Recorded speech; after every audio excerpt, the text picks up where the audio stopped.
to see you again all. I hope you all will be fine. And for all of you, I pray that God fulfill your all dreams and give you lots of happiness. And my dear friends, every time I try my best to give you all latest news. Therefore, you are requested to sit tight on your seats and enjoy the latest news updates. Thanks, take care.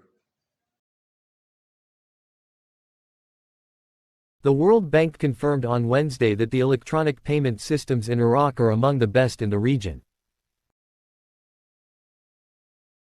The governor of the Central Bank of Iraq, CBI, Ali Mohsen Al-Alaq, received a delegation from the World Bank headed by the director of the World Bank's office in Iraq, Richard Abdulnour, where they discussed strategies to enhance cooperation between the CBI and the World Bank, according to a statement released by the CBI.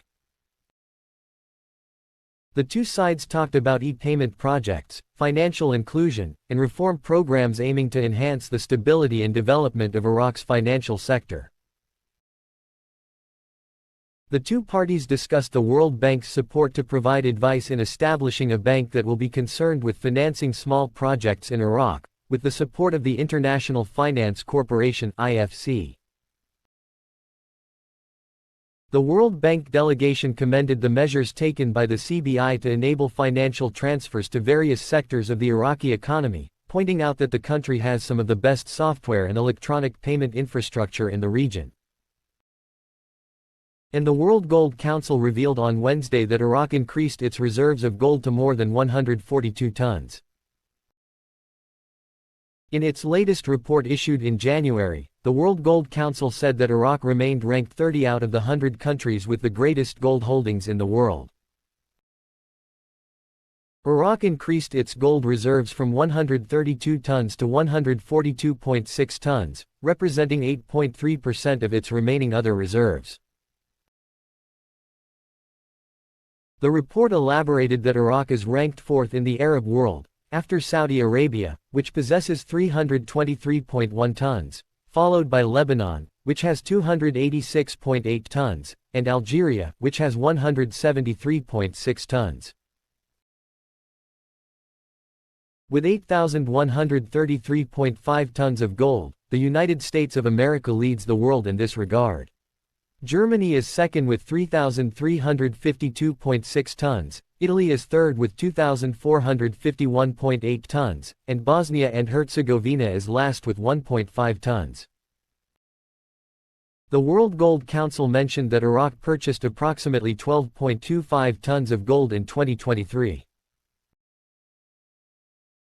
Iraq, the second largest oil producer in the Organization of the Petroleum Exporting Countries (OPEC), resumed its purchases of gold in 2022 after a 4-year stoppage as part of a program to diversify its foreign assets, estimated at $100 billion. The Central Bank of Iraq (CBI) bought 34 tons of gold in June 2022, representing an increase of 35% in its holdings at that time. And political observer Sabah al-Ugaili called on Prime Minister Mohammed Shia al-Sudani to end the work of the United Nations representation in Iraq, indicating that, if this matter were achieved, it would remove Iraq from Chapter 7. Al-Ugaili told Al-Maluma, "The time is right for Sudanese to ask the Secretary-General of the United Nations to end the work of its representation in Iraq, especially after Plashert announced the end of its mission in Iraq." He added, Plashert's request to end its mission and the Chinese representative's recognition of the existence of a state of political and economic stability in Iraq gives al-Sudani the opportunity to ask the Secretary-General of the United Nations to end the work of the United Nations office in Iraq, or at least reduce it, and then Iraq will exit Chapter 7.